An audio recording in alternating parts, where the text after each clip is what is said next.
But there was a really, really dark and difficult part of my childhood as well.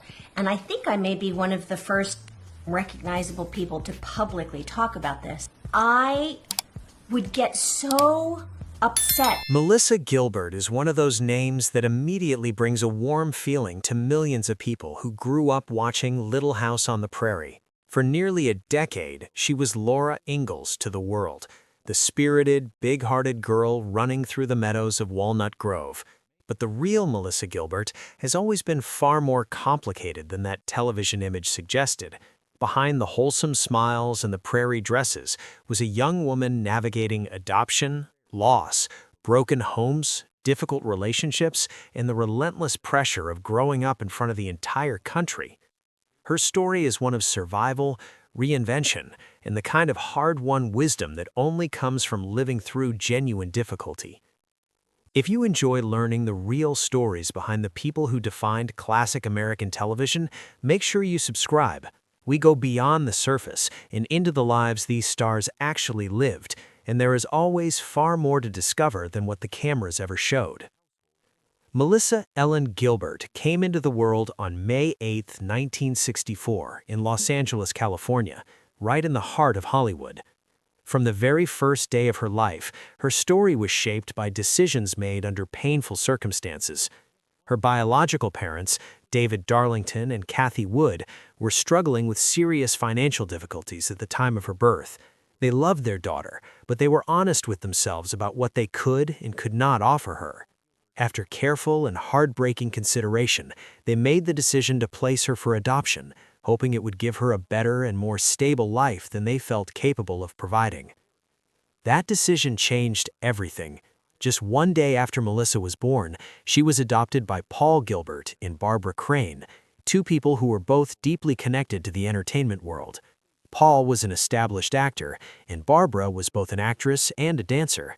From her very first days, Melissa was surrounded by scripts, rehearsals, and the rhythms of show business.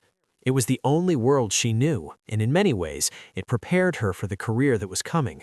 But it also meant that the pressures of that world were never far away, even when she was far too young to understand them. Her mother, Barbara, came from a family with a rich creative history. Barbara's father was Harry Crane, a celebrated comedy writer whose work helped shape some of the most memorable moments in early American television.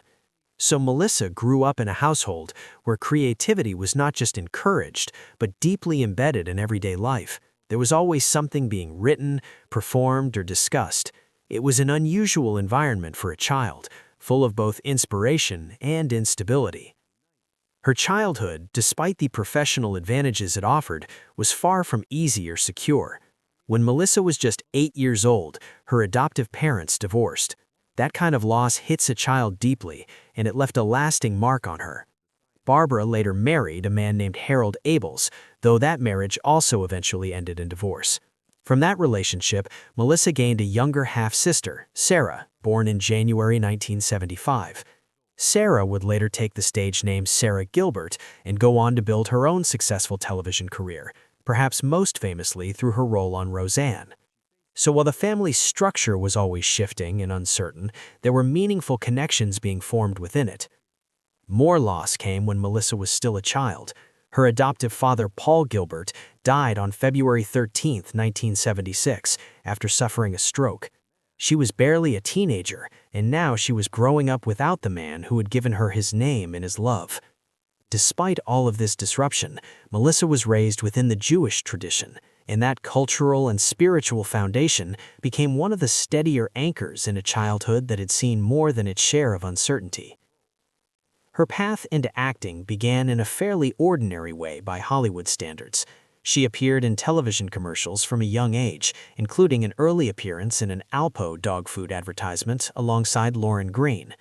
These small jobs might not have seemed like much, but they introduced her to the discipline and competitive reality of the entertainment industry before she was even old enough to fully process what that meant. She learned early that auditions were ruthless, that rejection was constant, and that only the most determined children survived the process long enough to build something real. The moment that changed everything came when she auditioned for the role of Laura Ingalls in NBC's Little House on the Prairie. The competition for that part was extraordinary. More than 500 children auditioned, and each one of them wanted it. What set Melissa apart was something difficult to teach: a natural warmth, a genuine emotional depth, and a screen presence that made audiences feel like they already knew her. She got the role, and she found out about it in a way that almost felt scripted itself. The news came through Leslie Landon, Michael Landon's own daughter, who attended the same school as Melissa. In a nice bit of symmetry, Melissa's brother Jonathan Gilbert was also cast in the series, playing Willie Olson.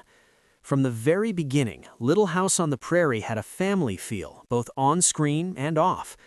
Filming began in 1973, and when the show began airing in 1974, it quickly became one of the most watched and beloved programs on American television.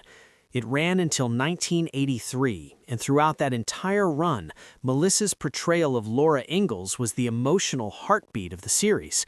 Audiences of all ages responded to her, and she became a household name at an age when most children are still figuring out who they are. The fame was real. The love from the public was genuine, but behind all of it was a young person still dealing with loss, family disruption, and the strange reality of living most of her life in the public eye. Even while Little House was at its peak, Melissa refused to let it be the only thing she was. She worked hard to prove that she had range beyond Laura Ingalls, taking on demanding roles in television films that dealt with far heavier material. She appeared in The Miracle Worker in 1979, The Diary of Anne Frank in 1980, Splendor in the Grass in 1981, and Choices of the Heart in 1983, in which she portrayed humanitarian Jean Donovan. These were serious, emotionally complex roles that required real skill and courage from a young actress still in the middle of her most famous run. She was determined to be taken seriously, and with each of those performances, she earned that respect a little more. As she grew older and the Little House years faded into memory, Melissa continued to build her career in different directions. She moved into voice acting and became the voice of Batgirl in Batman the Animated Series during the 1990s, introducing herself to an entirely new audience who knew nothing about Walnut Grove. In 1996, she appeared in Babylon 5 as Anna Sheridan, and that role gave her the chance to act alongside Bruce Boxleitner, who would later become her husband. Not every project was a success, and she experienced real setbacks with productions that simply did not find their audience. But she never let those disappointments stop her. She kept choosing roles that challenged her, including a striking appearance in Nip and Tuck in 2006, where she played a character called Chernobyl, a woman undergoing a sensitive cosmetic procedure. It was a bold and unexpected choice that showed just how far she was willing to go beyond the image people had of her. One of the most meaningful chapters of her career came when she returned to the Little House story, this time on stage. From 2008 to 2009, she played the role of Caroline Ingalls in a musical adaptation of the series, stepping into the shoes of the mother rather than the daughter. The production opened at the Guthrie Theater in Minneapolis before going on a national tour.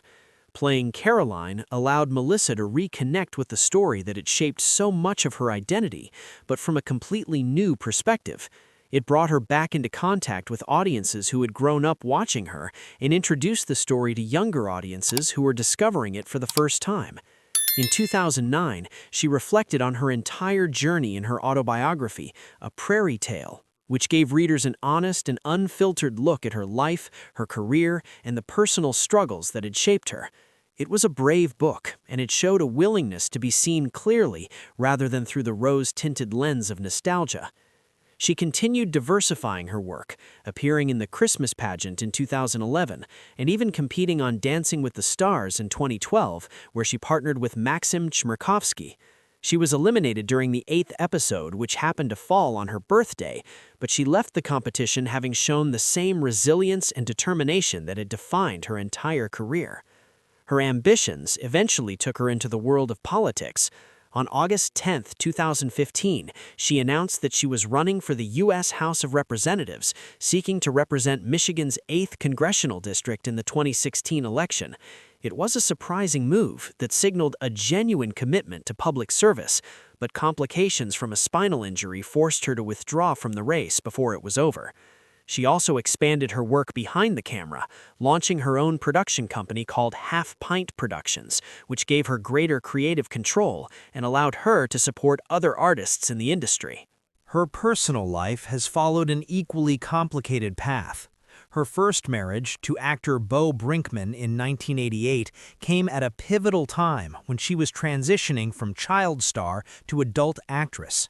The demands of their careers and the pressures of life in Hollywood gradually wore the relationship down, and they divorced in 1994 after 6 years together. Not long after, she married actor Bruce Boxleitner in 1995. They had met through their work and shared a deep understanding of what it meant to live life under constant public attention. Their marriage lasted 16 years and produced a family, but it too eventually came to an end in 2011. By 2013, Melissa had found a different kind of love when she married Timothy Busfield, an actor and director well known for his work on The West Wing and 30-something. This relationship felt different from the beginning. Melissa entered it with more life experience, more self-awareness, and a clearer sense of what she needed. Timothy's steadiness and creative depth complemented her own passion and drive, and their marriage has been built on trust and genuine friendship rather than the turbulence that had marked some of her earlier relationships. At 61, Melissa also chose to speak honestly and publicly about a relationship from her past that had long been a subject of speculation among fans. She opened up about her bond with her Little House co-star, Melissa Sue Anderson, describing it as layered, intense, and occasionally strained. The two had grown up together on that set, thrust into fame at a very young age and forced to navigate it in real time. Melissa Gilbert acknowledged that what audiences saw on screen, wholesome friendships and idealized family life, had very little to do with the far messier reality behind the camera. They were just children, she said, trying to survive a very unusual world. She was thoughtful and generous in how she described Anderson, speaking of her as sincere, disciplined, and quietly powerful, and crediting her with teaching her important lessons about professionalism and dedication. But she was also honest that as both women grew older and moved into different phases of their lives, the bond between them naturally changed. Their lives went in different directions, and that was not a sign of conflict or bitterness. It was simply what happens when two people who were thrown together under extraordinary circumstances eventually grow into their own separate lives. Melissa was clear that there was never resentment between them, only a shared history that remained real even as it evolved into something different from what it had once been. What makes Melissa Gilbert's story so compelling is not the fame she achieved or the iconic role she will always be remembered for. It is the way she has refused to let that role be the whole of her story. She has lived through adoption and loss, through broken families and personal grief, through failed marriages and career setbacks, and through it all she has kept moving forward with honesty and a willingness to be seen as she truly is. The girl who ran through those meadows on television every week was playing a character. The real Melissa Gilbert has always been something more complicated, more human, and ultimately far more interesting than Laura Ingalls could ever be.